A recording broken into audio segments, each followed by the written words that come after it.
A história do Natal é bem conhecida e ela foi lida e foi cantada essa noite, tem sido lida e cantada há gerações.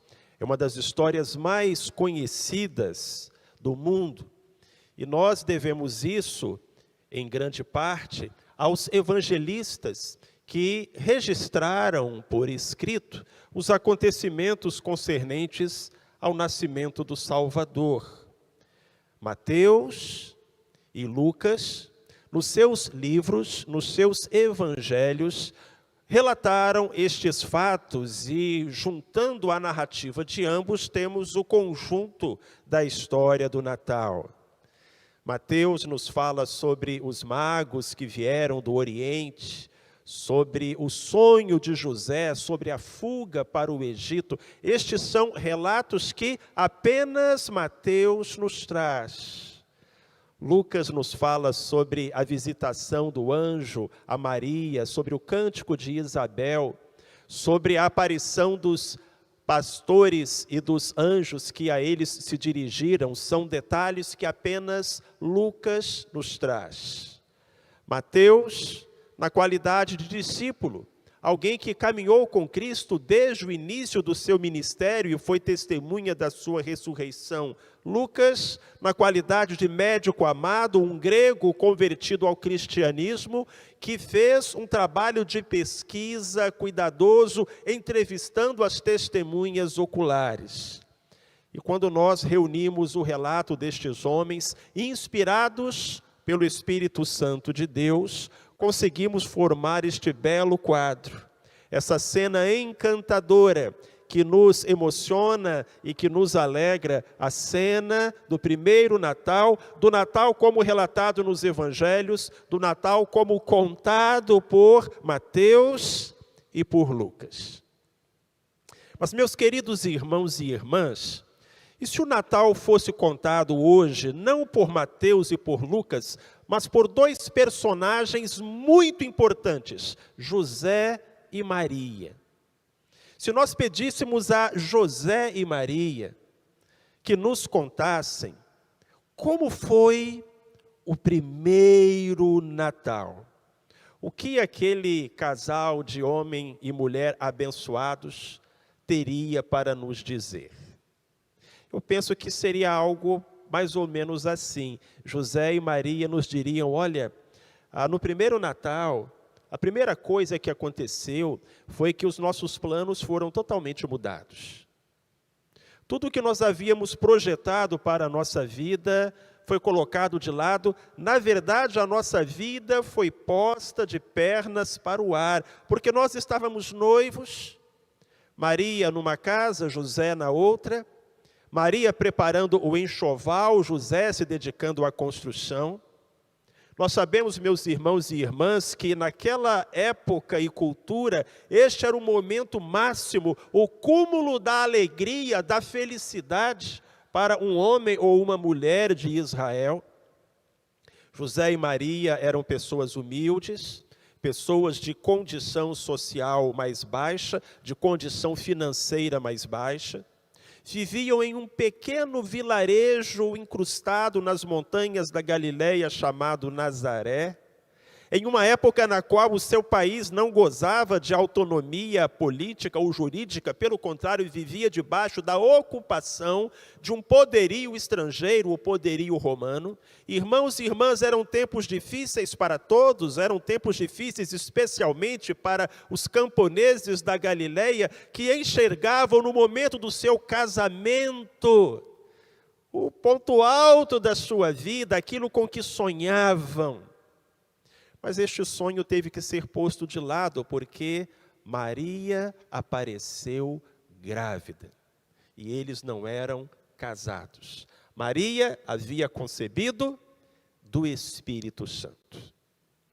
Então aquele casal, aquele jovem casal nos diria, no primeiro Natal, tudo que nós planejamos foi por água abaixo. Festa não aconteceu, casa não ficou pronta, porque nós tínhamos os nossos sonhos, os nossos planos. Mas Deus tinha outros sonhos.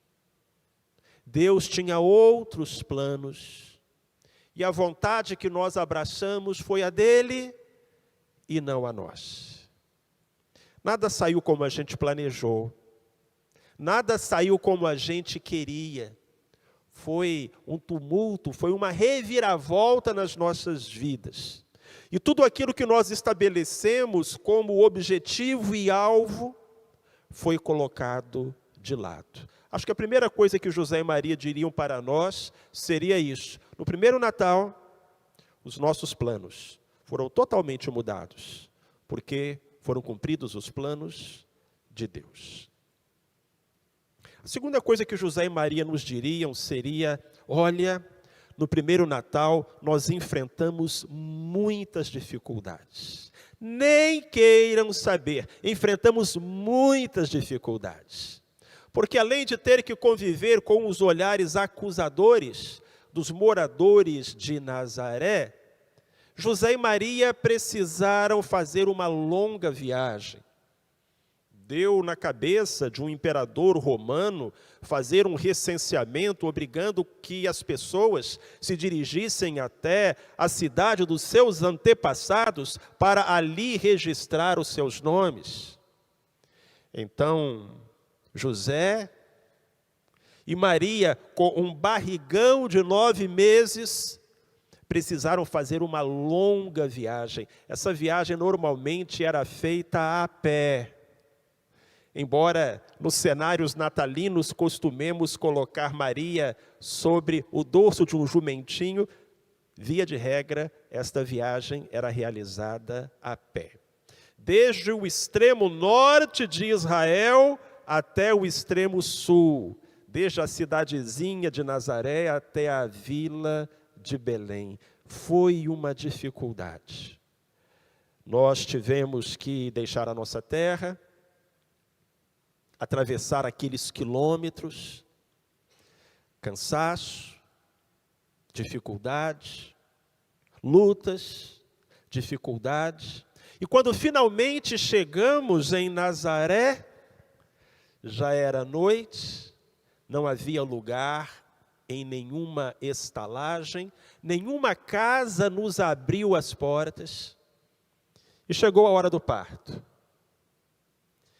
Hoje, quando a gente pensa no nascimento de um bebê, a gente pensa em uma sala esterilizada, num lugar limpo, com toda a asepsia para que não haja risco de infecção, contaminação, porque nós sabemos que a hora do parto é um momento crítico, perigoso até para a vida da mãe e do bebê. Mas nada parecido José e Maria encontraram. O que eles encontraram foi um estábulo, foi um curral, talvez um espaço compartilhado com animais, e foi sobre o feno que Maria se deitou, e foi uma manjedoura ao primeiro berço de Cristo. Quanta dificuldade, quanta luta, quanta adversidade. Se Maria e José fossem nos contar a história do primeiro Natal, eles diriam: olha, foi um momento de muita luta, de muita dificuldade. E para concluir, eles nos diriam que o momento do primeiro Natal foi um momento de perseguição.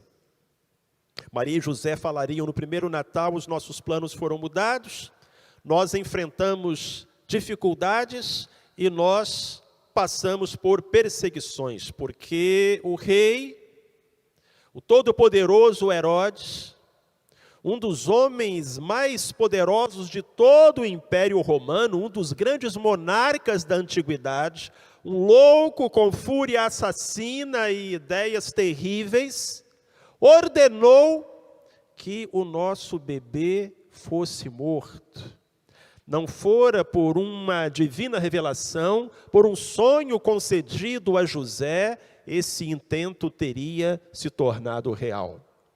E aí nós tivemos que pegar o nosso bebezinho às pressas, correr não apenas para uma outra cidade, para uma outra região, mas para um outro país.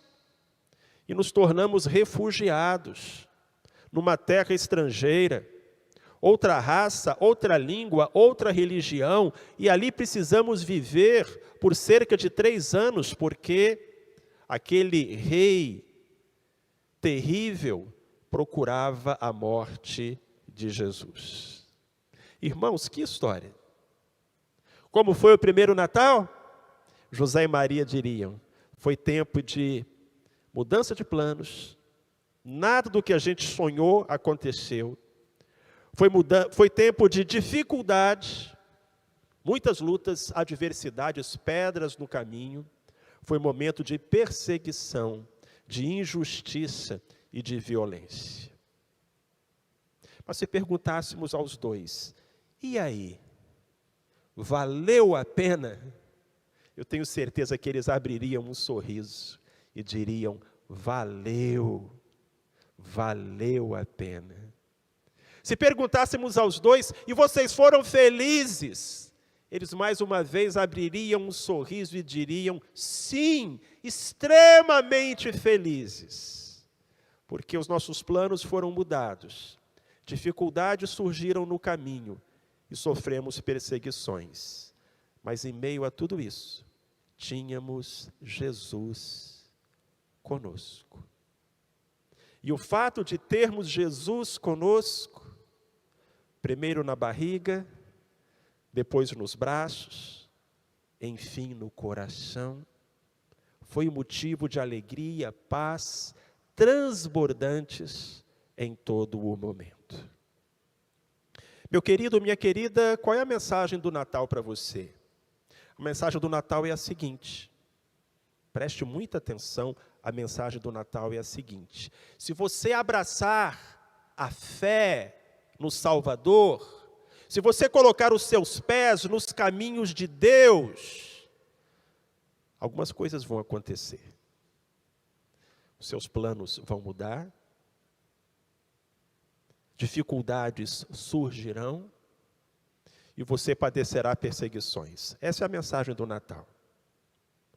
Porque é isso o que espera todo crente, todo seguidor de Cristo. A vontade dele é colocada em segundo lugar, porque ele abraça a vontade de Deus. As dificuldades se erguem porque fazem parte da jornada, são provas que temos que atravessar. E as perseguições surgem porque, como diz a Bíblia, todo aquele que quiser viver piamente em Jesus Cristo padecerá perseguições. Entretanto, vai valer a pena. Entretanto, você vai ser feliz, e feliz a cada passo, a cada dia, a cada momento, porque Jesus estará com você. Esta é a mensagem do Natal. E quando os seus planos forem mudados, quando as adversidades surgirem, quando as perseguições vierem, dê glórias ao Senhor, porque o mais importante é que Cristo, o Salvador, está com você. Amém?